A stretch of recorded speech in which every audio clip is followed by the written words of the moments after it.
Welcome to another new episode of the Get Organised with DECLUTTRME podcast with myself, Shelina. This week, my guest is Kim Raine, who is an ADHD coach. She helps high-achieving individuals with ADHD overcome their challenges and level up without burning out, with a focus on physical and mental health, self-belief, and confidence. Kim empowers her clients to manage their ADHD symptoms and improve their productivity. I've spoken about ADHD a few times on a few episodes, but wanted to get Kim's unique perspective on being diagnosed later in life and dealing with HRT, which is my current favourite topic, as you know, if you've been listening for a while, and also helping women who have been diagnosed with ADHD. So without further delay, welcome Kim to the Get Organised with DECLUTTRME podcast. Hello, how are you? Thank you for having me. Thank you so much for being on the show. It's so cool to have you on there. I've been like looking and, reading your website and seeing what you do. And I was just like, because a lot of my clients are getting diagnosed right now with ADHD, who are women in their late 30s, 40s. And so I thought, I need to talk to you about this, about why.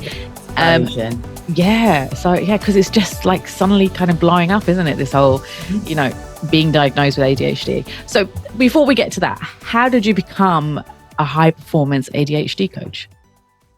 So I had the high performance bit. I've been coaching. So I always say I've been coaching 17 years, and the past 2 have been ADHD coaching. Officially for about the past 18 months. As in like went and got the my certification, etc. But before that, probably unofficially for about 5 years, because I had women coming to me, and my journey started when one of my really high flying clients, who was global head of talent for a company you would all know. Right. And she said to me, Kim, I think I've got ADHD. And I remember at the time thinking, right, okay. And I was a bit baffled because I was thinking, it just wasn't, this lady was nothing to me that said ADHD. Right. And it put me off on a path of discovery, and that, led to eventually my own diagnosis, my daughter's diagnosis. But actually, then another client got diagnosed, again, director of a huge company. And it just opened up this new world for me and this new realization. And what slowly started to happen was I started to see clients who were struggling, and it was becoming apparent to me. And so I helped several of my clients go on to get diagnosis. Right. And so now I say, unofficially, I think I've been coaching ADHD for 17 years. Oh, wow. Because I can look back now and see the clients where sometimes there was just something that just didn't, they would be good, it would work while it was working. Yeah. And then suddenly, for no reason, they would be back going, I need to come again. So it's been quite an eye-opener. So that then went to me thinking, okay, I'm going to go and really get my teeth into this. But then how did you realize and go and get a diagnosis for yourself? Because you discovered quite late on, right? Yeah. So when all of this was happening, it was just before the pandemic. And then for me, everything went crazy. The pandemic hit. I became a grandmother. My daughter and her partner and my granddaughter were, locked away, and you couldn't see them. There was so much going on. And at the same time, I was like, right, I'm leveling up my business. I'd invested in it, and I just couldn't hold everything together. I was really struggling, but I thought I was doing so well. I was doing so well. Actually, looking back, I was burning out. I was really struggling with my focus, and it just became more and more apparent. And one day I said to my husband, listen to these symptoms, because I was thinking for our daughter. Yeah. And I read out the symptoms, and I think it was something like probably, timekeeping, emotional dysregulation, lack of focus, impulsivity, etc. I said, who does that sound like to you? And he went, you, Kim. Oh, wow. I said, that's you. And I was like, oh, okay. And so that just led me to self-diagnose, and then eventually just thought I would get a proper diagnosis just to or not an official diagnosis, just to give me, you know, that answer. Because I think what happens is you go on a journey whereby you're like, could I be, and then you kind of settle into it.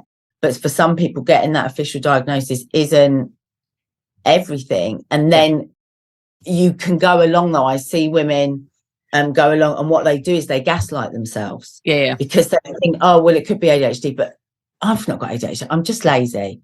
I just need to get myself together. I just don't do enough. I'm just not as good as they are. And all of these things, actually what you get when you get that piece of paper is validation.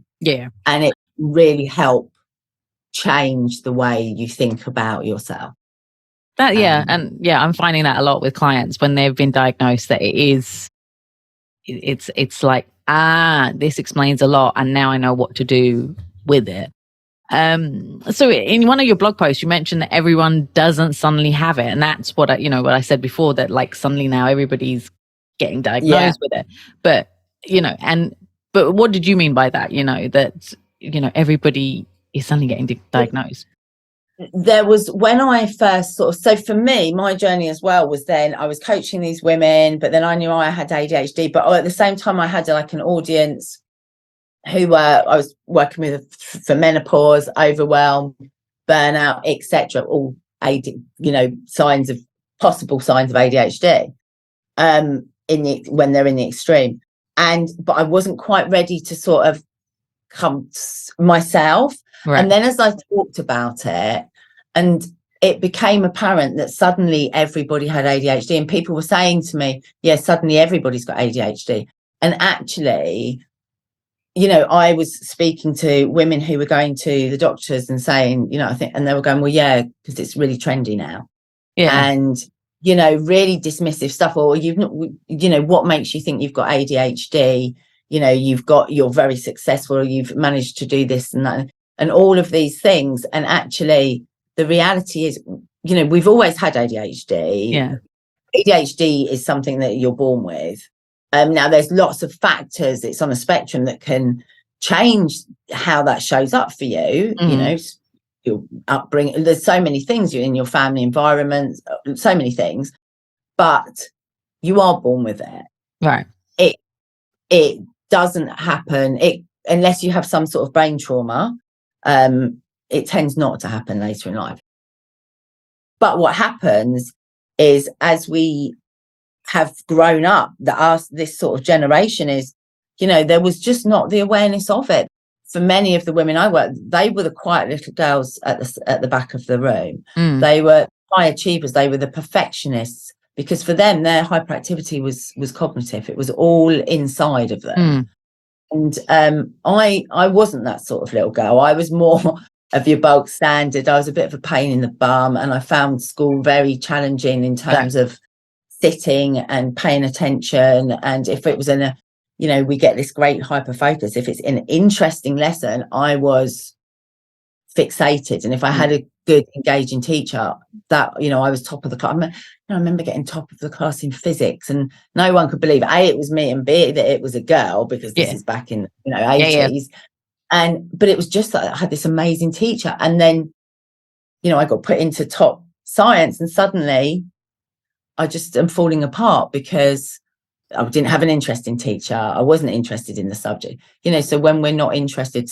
But what we do is we mask for a long time. So what has now happened is we've been living with all these things, and now neuroscience has evolved, and now we know so much more, and we've learned so much about ADHD in the last 20 years. That's really, but until 1990, ADHD wasn't believed to be something that you had in adulthood, and it wasn't believed to be something that girls really got. It was very rare in girls. Well, that was the thing. At school, it was always, and I went to a girls' school, and it was like, no, only boys get it. You girls don't have it. No, it just wasn't. It was naughty boys in schools misbehaving, and that was my opinion too, until I learned differently.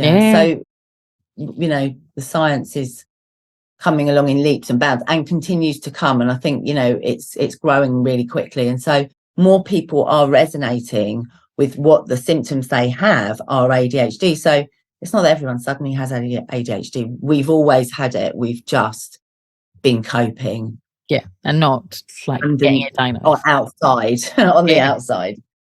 And so, but women with ADHD, like they face different challenges, you know, like time management and organization and multitasking. You know, you talked about time management. So what advice do you have for the women when they're struggling with these sort of issues? So what I would say is what you've just talked about, those are like our executive functions. So, and it's also, you've got long term and short term, you've got working memory in there, not long term and short term memory. I said that wrong. That's incorrect. It's working memory. So it's like your mind's eye, your conversation in your head, those sorts of things. Problems with motivation, and it's all organization. And our executive functioning is like the CEO of the brain, you know, or the air traffic controller. And when ADHD, the signals are clunky or slow or all sorts of stuff. So those are things that tend to be, we can do by, you know, self-care. So there's a lot of research into things like the prefrontal cortex, which is where like the executive functioning's mostly housed. So, you know, things like mindfulness, things like exercise, things like prioritizing sleep, but also using, using day-to-day strategies such as timers, brown noise. What else am I trying to think of? See, working memory when you're that's a moment. Sorry, ladies. That is an ADHD mixed with a menopause moment. Right. But there are lots of strategies you can have. But what I was going to say actually was that actually the challenges that women have in ADHD compared to men, those are generic kind of ADHD challenges. The challenges women have that make ADHD different to men, they tend to have more emotional challenges. Right. They tend to be have more cognitive hyperactivity. Women's brains are different to men's, and we have bigger emotional centers, communication, all of these things. And so actually, plus we have our hormones, and they have a huge effect on our ADHD symptoms. So ADHD, I think, for women is very multifaceted. There's a lot that goes on that I won't say doesn't show up in men, but is less common in men.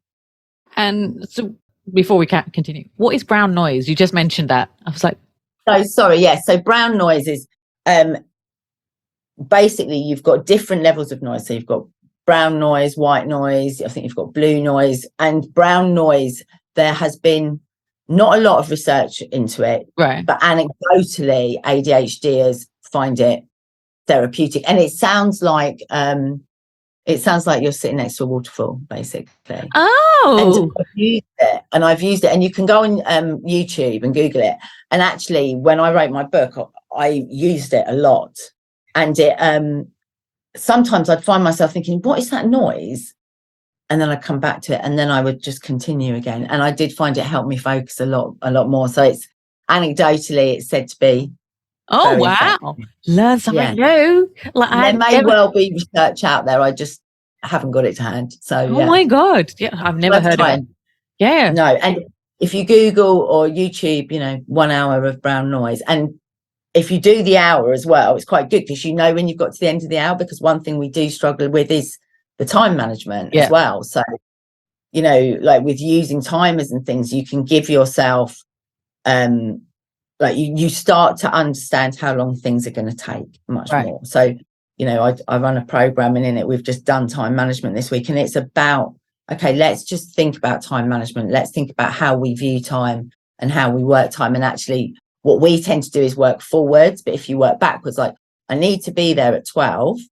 So actually, I need to be, leaving the house at 11:45. Right. And therefore I need to be and you break down the steps and you go backwards and backwards, rather than thinking I need to be there at 12 and leaving at 3 minutes to 12 thinking that the traffic's going to be great and which is what can happen. Oh, that's so weird, because I do that. I actually work. I've always been like that. That's weird. Yeah. Because that's how I plan, like leaving the house and getting, say, to a client. I will wake up 2 hours before, and I know at this time that I have to leave the house. So it's all it's planned. But yeah, I think that's with things like ADHD. For some people, you're doing things that are just so natural to you. I mean, that's how you do it. That's how you're on time. But for me, I never knew that until a couple of years ago, until I started, looking into executive function. I was like, oh my God. And it's just been a game changer for me. Yeah. But when some of the things with ADHD is our brains work differently, and things that people just assume are so obvious just aren't to us. But it's when weird. You get that, you're like, oh, okay. Yeah. But it's weird because I've never thought of it as a thing that you have to learn. I've just always been like that. And it is because our brains work differently. And I always say that to clients that my brain works in a way, that's why I'm so organized and I can see beyond the clutter. And it's the same that your brain works differently. This is fascinating that something I think is just, that's normal is. But that I think is a brilliant example of the differences that there are. Yeah. And then I think that because the things that come so easily to you can be such a struggle to us, and just because maybe they're not obvious or we need reminding on it. But actually what happens with ADHD is as well with and not just women, but particularly women, is that all the time they're not celebrating the amazing things that we can do, that people would just come in and go, what are you doing? And I'll be like, oh yeah, I'm doing so. And people used to go, oh, you're not going to do that. And my mum used to go, oh my gosh, she will. I know she will. Because my brain just thought differently, but actually I couldn't get somewhere on time. And so you start to think that you're not, that starts to affect your self-confidence because you can't do the simple things. And so the amazing things you can do get, we don't pay so much attention to those. So a lot of women struggle with stagnant and leftover beliefs and stories that they've created over years and years of living with undiagnosed ADHD.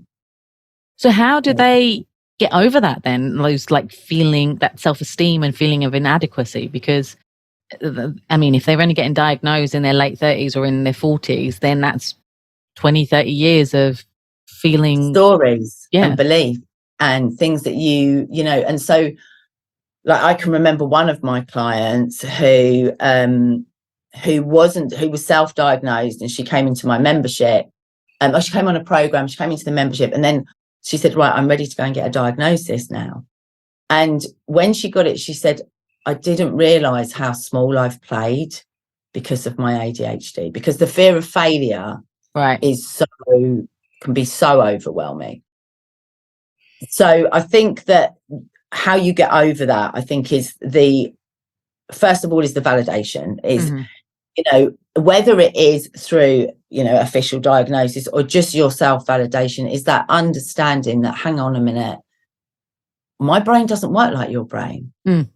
So therefore what what happens is things start to make sense. And I remember my husband saying to me once I was diagnosed officially, because I'd spoken to him about it for a long time before that, because it was becoming everything in my world. It was becoming me, my daughter, my work, my clients. It was just, and my husband, it took him a long while to get on board with ADHD and what it is and how it affects us and that, because he just couldn't get his head around it. And as he did, and then I got my diagnosis. I remember telling him a story one day and going, oh my God, that was ADHD. And he went, Kim, everything isn't ADHD. And I said, but it is. I said, because I was telling a story from my childhood. I said, but it is to me, because now every memory I'm having, I'm seeing it from a completely different light. Yeah. And I'm like, oh my gosh. And some of it's happy, some of it's sad, some of it's, there is a grieving process that a lot of women go through when they realize that they have ADHD.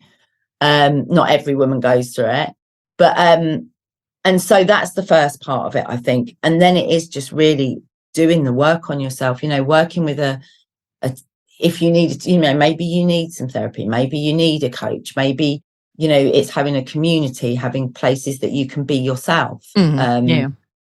And then it is doing the work that undoing those stories and beliefs and start to, you know, get good at managing your mind. But first of all, is understanding how your mind works. Yeah, exactly. Yeah. Everyone's mind works. You know, it's not that we still have the same things, but we tend to have them more intensely. So we have, you know, everyone has negative thoughts because ADHDers have hyperactivity. The cognitive hyperactivity can mean they have so many thoughts that they're bombarded with negative thoughts, you know. So it's sort of bringing it all into, like, narrowing it down and sort of slowing it down and getting rid of some of the fluff, right? It's trying to manage that. And I think it's sort of like, so, you know, when I do my program, people say, what, you know, how much do I have to do? And it's, you know, it's a call, but I say it's a call a week or whatever. There's not, but I said the work is the thinking, because what will start to come is little light bulbs. And as you lean into that and you go through that process, that clears the way for a new understanding. And then you've got a firmer foundation to go on the part of healing the stories and the beliefs and the thing, and getting that self-belief back to yourself. But do even like these women who are high flyers, you know, they're the CEOs, the CFOs, the C-suite women, you know, you see a lot of them who have the symptoms or have been diagnosed. Do they still have that kind of, you know, these negative self-beliefs as well? Or do they deal with it in a different way? Like, you know, because they're high flyers, they're the top people, aren't they? Yeah. Well, I can't speak for everybody, but yes, yes, they do, you know, and very often I'm just trying to think of, you know, my clients. I know clients who manage their ADHD extremely well. And I would say, you know, for myself, I haven't really had a lot of those negative thoughts in my life. I've always had quite a positive outlook, and I luckily for me, my type of ADHD doesn't present generally as anxiety until I got to my perimenopause, which we'll talk about that in a minute. I changed the game. And that's why so many women are getting to that stage where suddenly you can't keep the mask on anymore. You can't keep it all held in. What was the question before that? Until I got to the point of my... It was, what about the high-flying women who about the high-flying women? Yeah. So, you know, so not everyone with ADHD presents the same. So that's one thing to say, you know, not every woman with ADHD has got crippling anxiety. Not every woman with ADHD is just completely overwhelmed and burnt out all the time. But most of us do associate with that. And overthinking, imposter syndrome, perfectionism, and burnout. And, you know, these are the women that maybe, like, certainly the burnout side of things, you know, there's a lot of way it presents. So I don't think, you know, everybody has that, but I think that drive, you know, just because you have that position and you've got to that place, you have to remember very often with ADHD, the internal hyperactivity we feel gives you the feeling of it's never enough. So you're driven and you go and you go and you go. And that's very often how they've got to these places, because they're dynamic, they're thinkers, and they're driven. But that can be exhausting. Especially if they're not doing this. They're not doing the self-care on themselves, right? Exactly. And then those that do, you know, it is manageable. I like I say, I work with some phenomenal women who have built unbelievable businesses. Because, you know, you can see as well, and I've seen it with clients who have sorry, my cat is just here, who have got ADHD but are C-suite or, you know, own businesses, are top women, and it's because of that, because they are on that spectrum and they know, you know, they have got these amazing skills that's made them get to this position. So, you know, but if they don't know how to process 100%. Everything. Yes. 100%. And that's the thing. And so for anybody, I think the realization is very often the light bulb that they've been looking for, you know.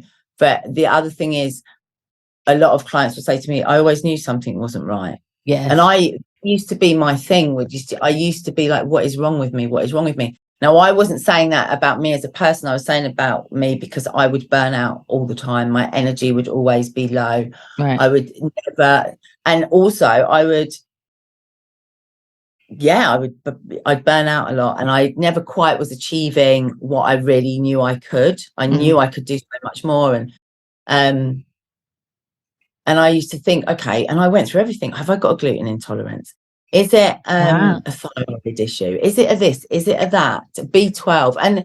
And you know, I did have deficient B12, but the other things I don't do great on gluten, but that wasn't the cause. Right. And so for a lot of women go through that where they know something's not quite right. And so actually, when you realize what it is, it's a eureka moment. And like I said, it can also come with a lot of grief and a lot of anger and a lot of upset. But ultimately, for our generation, for my generation anyway, you know, we can't be angry because the information just wasn't there. It wasn't. Yeah, it wasn't there. People didn't know, people didn't realize, and they didn't accept it. And it was just sort of like, you just get on with it. Like, this is how it is. This is how life is. Just, what are you complaining about? I think, exactly. And I do think as well, life was simpler then in terms of we had work-life boundaries were pretty set. Yeah. You know, if you stayed at the office late, you weren't working, you finished at 5 and you came home, and the TV went off at 11 o'clock and there was only 3 channels, and there was, and you might see someone's holiday pictures, but you're not seeing what an amazing life they're having 24/7. And so all of these things, I think our world in general has become, and the human race has become very, and people say, well, everyone's a bit ADHD, aren't they? And it's no, people aren't a bit ADHD, but everyone does have ADHD traits. And I think the human race are leaning more into those traits more and more as life speeds up. Yeah. For all of us. Yeah, it's too much sometimes. And I mean, even for me, I get anxious and get overwhelmed because, especially with social media and then dealing with emails, and dealing with this and it gets too much even for someone who's organized like me. So totally. So many different roles. We have to play so many different roles. We do, yeah. And I think for women, especially when you get to a certain age, and we're going to talk about this, like, if you're dealing with ADHD and then you've got perimenopause and you've got to run a household and you've got to work and you've got kids, how are you supposed to do everything? It's, so like, what do you do with these women who are then going through perimenopause, which they most probably have never heard of before? Yeah. So I think that I know for myself, and I know the first thing is there is not a lot of research out there about ADHD and female hormones. Oh, really? Because there's not even that much research out there about female hormones, really, compared to. So, and it's because it's so difficult to study. So a lot of ADHD studies have been done on prepubescent boys in the past. It is changing now, but but what we do know is, it's not just perimenopause, it's time of the month, it's puberty, and it's after childbirth. Right. Those are the times when actually women with ADHD may find that they suffer from quite extreme PMS, or postnatal depression's been proven to be higher. Oh, wow. Okay. PMDD, which is like a really extreme form of premenstrual tension. Women who are really struggling, actually, it can be that the hormones. So if we think of estrogen is a cognitive hormone. It supports our brain function. If you look at the brain, there are estrogen receptors all over our brains, and so we're already struggling because now at this time of life, our estrogen levels are declining. That's putting everything else into flux. Maybe our testosterone, progesterone, everything's going a bit crazy, and it. For in perimenopause, it is going crazy. You don't test really for perimenopause unless there's extreme symptoms until you're through it, because one day you could show in menopause and another day you're not, and because there's the fluctuations. So it's a really, really challenging time for women who are relying on that estrogen to help them master their ADHD. Right. And what can happen is exactly that. Very often there's a huge amount of masking goes on with women with ADHD. Huge amount of masking, the hiding, the shame, there's guilt, there's frustration at themselves, and all of these things are held behind a mask. And again, is it every woman with ADHD? No, I wouldn't say I masked an awful lot, but I did mask more than I do now. Right. And that's exhausting. So all of these things you're holding together, and then as things start to change with your body, it can become that it's almost impossible to hold things together now. It really starts to crack. So, I mean, I'm on HRT now, and it's best thing ever. So do you recommend that when you've got ADHD? Yeah, 100%. So before I was doing the ADHD, I've always, worked with menopause and that. And actually the HRT has still got such a bad rap because of study that was done, and then one bit of negative research got out, and actually they carried on that study and it was shown to be very, very beneficial. And I am a huge fan of HRT, and I really recommend women go on it like 46 years old, or certainly at the when their perimenopausal symptoms are really starting to kick in. And you can even go, there's research says that you can go on it before. I would see what the current research is, because my research on HRT probably is about a couple of years out of date in terms of that timing. But what I would say is, very often, so in the UK, women are realizing they've got ADHD. There are huge waiting lists for diagnosis in the NHS system. Private diagnosis is expensive, and then if you're having medication, you need to factor in private prescriptions. And actually, for me, the thing that I found that made the biggest or that was the real turning point was HRT. Right. Okay. I went on that. I knew I had ADHD, and I'm in and knowing about HRT for so long, because my work was around, managing your menopause and doing the holistic stuff. And I was thinking, I didn't want to admit it wasn't enough, I guess. Right. And going on HRT just helped just get things back into a bit of balance as well. Right. Okay. So I think it's really beneficial. I really do. And I think that, for girls or women who are struggling with menstruation or problems there, it's worth getting some help around that, because at that time of the month, even if you are on ADHD medication, you may find that your child or yourself, it doesn't work. Right. Oh, okay. Because it just, I know my ADHD days. I know my cycle from, I'll suddenly think, and then I'll look at my, and I think, oh yeah, no, that's why. Wow. It's just, estrogen's a powerful hormone. And I mean, I've only been doing it for 2 months now, and I've realized how much, and I haven't got testosterone yet, and I need that. I am permanently tired.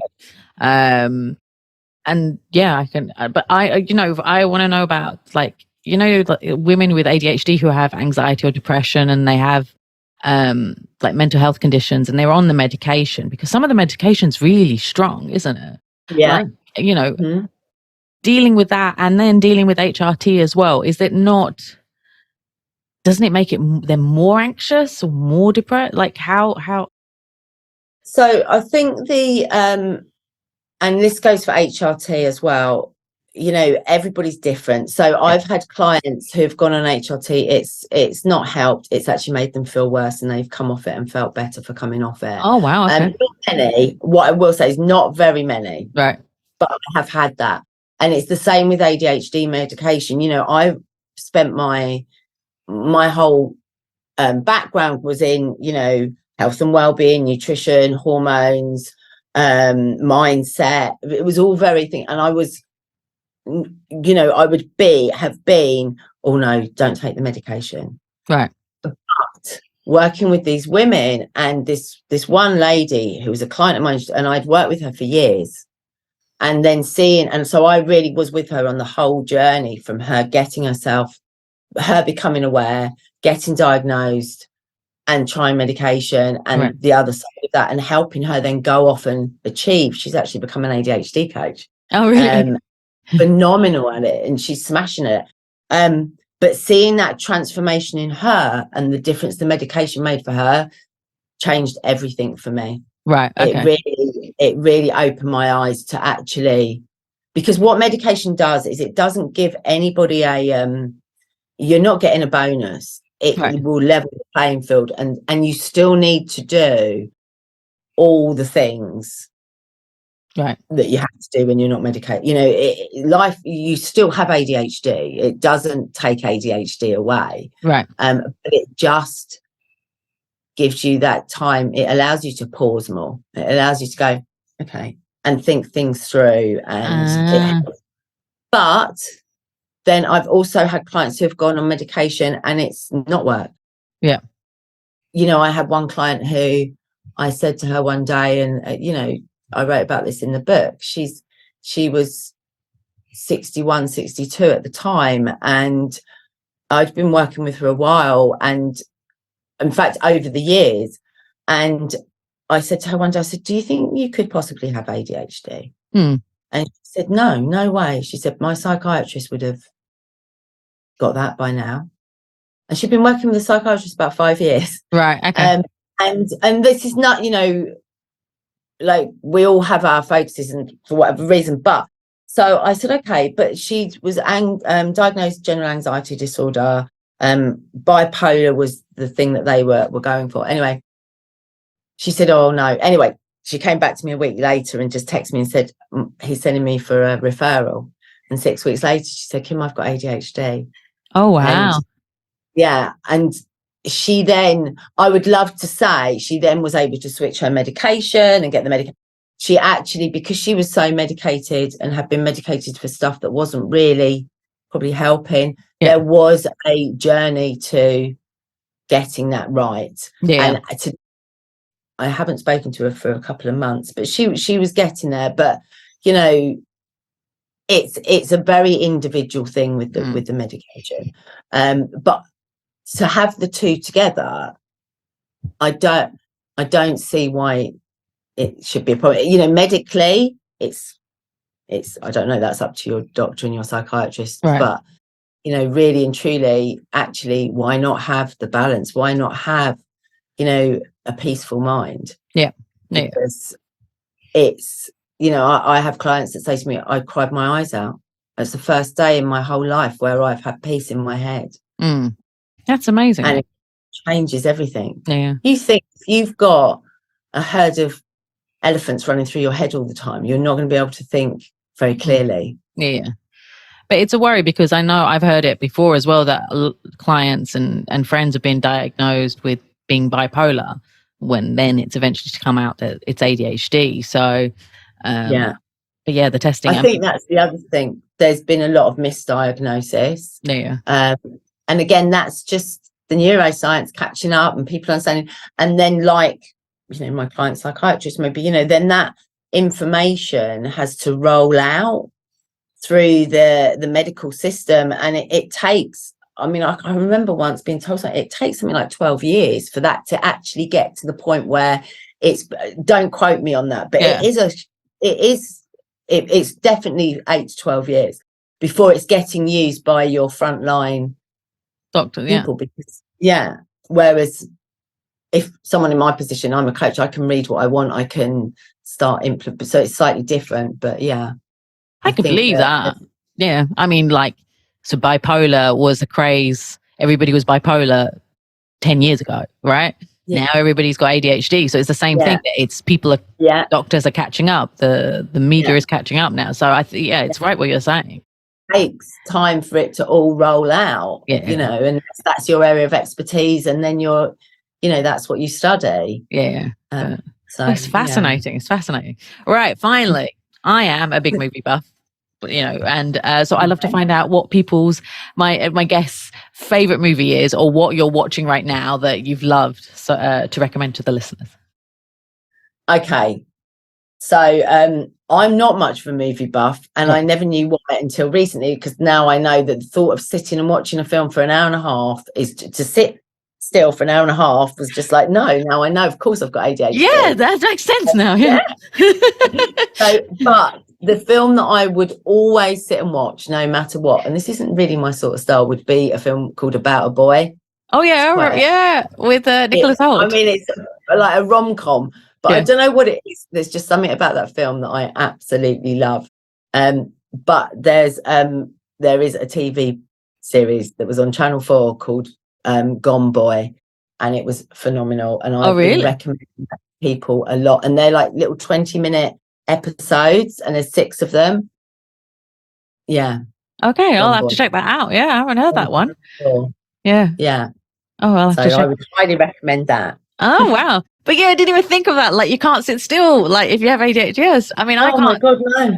Yeah. My children say, like, can we watch a film? I'm like, on a Sunday afternoon, and they would want to watch Harry Potter. I've never seen a Harry Potter film in my, I've seen bits of it because I just couldn't sit there and, I would, going to the cinema. I couldn't do that. I couldn't bear it unless, Yeah, no, because that's my happy place. I can go hide and get away from everybody and be left alone and not be on my phone for 3 hours. But yeah, you can never watch Lord of the Rings. No, oh my goodness, no. I mean, I do, because what then happens is I start watching it, and then if hyperfocus kicks in, I'll watch Lord of the Rings. I'll tell you everything about every one of the characters, because I'll be Wow. I'll research it. But I do like the cinema, but it's got to be something I'm interested in. Otherwise, I'm like, oh my god, I'm sat in the dark with nothing to do for an hour and a half. Like, this is. Yeah, no, you can never watch like some arty, fancy dancy kind of movie, right? You'll be like. But what we can watch is we can binge watch 5 episodes of something on Netflix for 5 hours. Oh my god! Yeah. But I don't know, not everyone might be like that, but yeah. I have my moments, when it comes up on like on the weekend, there's something has come up and you're like, okay, but everybody's been watching Love is Blind, and I'm like, I can't watch any more of those. Them sitting there. It's terrible. I've just started Succession. Right. Oh yeah. Which is the one that everybody's going crazy about. So I'm just getting into it. I tried and I couldn't get into it, but The Last of Us was very good. I tell that to everyone. Oh, really? Yeah, it was brilliant. That was really I'm on episode 3 of Succession, and it's not gripping me at the moment. Yeah, I've got to say. It didn't grip me. I gave up. I don't understand. Yeah. I if you do, let me know if you get through. So, Kim, how can people get in touch with you? So you can contact me at kimrainecoaching.com. Okay. Or I'm on Instagram at the Entrepreneurs ADHD Coach. Or actually, I've got a Facebook group called ADHD Brains in Business, and that's kind of where I tend to hang out over there, really. Awesome. And we're going to put all of the details in the show notes as well, so people can click on it. Yeah. And you can read the book Square Pegs as well, my book Square Pegs. Which we can see in the background as well. That's very good. I should do that. Look at that. Yeah, look at that. That's good advertising. I like that. That's clever. I should do that with my book. But yeah, thank you so much for being on and talking, and just... This has been awesome, just chatting away, and my mind has been blown. I've learned things, and also what brown noise is, because I didn't realise that was what it's called. Yeah. Wow, fascinating. And not everybody calculates time backwards. I know. I am.